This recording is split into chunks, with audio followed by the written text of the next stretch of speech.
Guys, आज हम हिंदी साहित्य में रीतिकाल के बारे में कुछ और पढ़ते तो वीडियो शुरू करते हैं। पद्माकर हिंदी साहित्य में 50 शैली के प्रवर्तक माने जाते हैं।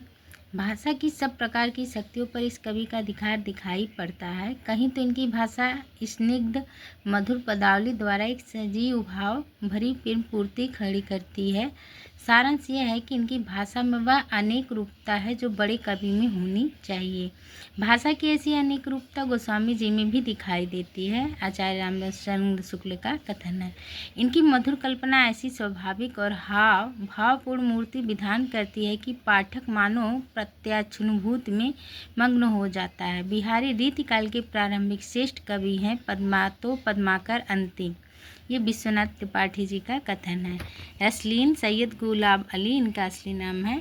इनका जन्म सन 1699 ईस्वी में बिलग्राम नामक स्थान पर जिला हरदोई उत्तर प्रदेश में हुआ था। इनके पिता का नाम सैयद मुहम्मद बाकर था। ये अच्छे संगीतज्ञ होने के साथ साथ योग्य सैनिक, तीरंदाज और घुड़सवार थे। रसलीन के 2 ग्रंथ प्राप्त होते हैं, रस प्रबोध 1742, रस विवेचन 1155 दोहे का संग्रह, अंग दर्पण 1737, नक्सिक वर्णन। इनका प्रसिद्ध दोहा अमी हलाहल मद भरे सेत श्याम रतनार, जियत मरत झुक झुकी परत जेहि चितवती के बार। रसलीन रसवादी कवि थे।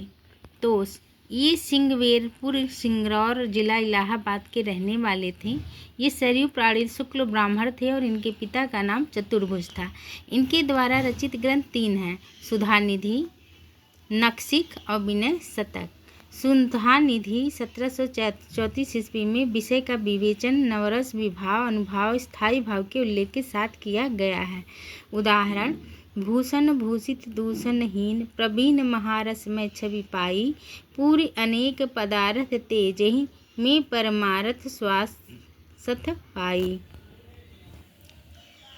सर्वरस निरूपक के अन्य कवि बेबी प्रवीण, नवरस तरंग, सिंगार भूषण, नानाराव प्रकाश, राम सिंह, जुगल विलास, रस शिरोमणि, रस विनाश, अलंकार दर्पण। सुखदेव मिश्र, इनके ग्रंथ वित्त विचार, छंद विचार, फाजिल अली प्रकाश, सिंगालता, अध्यात्म प्रकाश और साड़व रस रत्नाकर।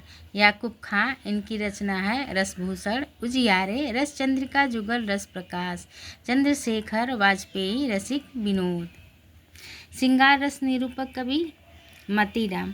मतीराम का जन्म 1617 ईस्वी में गांव तिकवा पूर्व जिला कानपुर में हुआ था। इनके पिता का नाम रत्नाकर त्रिपाठी था। इनकी रचनाएं हैं ललित ललाम, सतसई, रसराज, फूल मंजरी, लक्षण सिंगार, साहित्यकार, अलंकार पंचाशिका, छंदसार संग्रह या वित्त कौमुदी। मतीराम की प्रसिद्धि का आधार ग्रंथ रसराज रसिक जनों का कंठाहार है। इस ग्रंथ सिंगार रस और नायिका भेद पर लिखा गया। इसका रचनाकाल 1633 ईस्वी और 1643 ईस्वी के मध्य माना जाता है।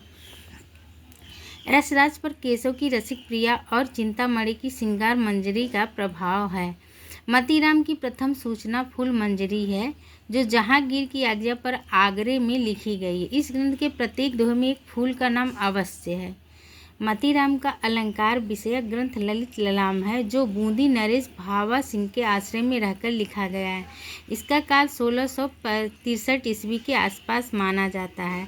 मतीराम ने 1683 ईस्वी के आसपास बिहारी से प्रभावित होकर मतीराम सतसई की रचना की है। ये सतसई किन्हीं रसई भोग नाथ के लिए लिखी गई है। सतसई की भाषा ब्रज है।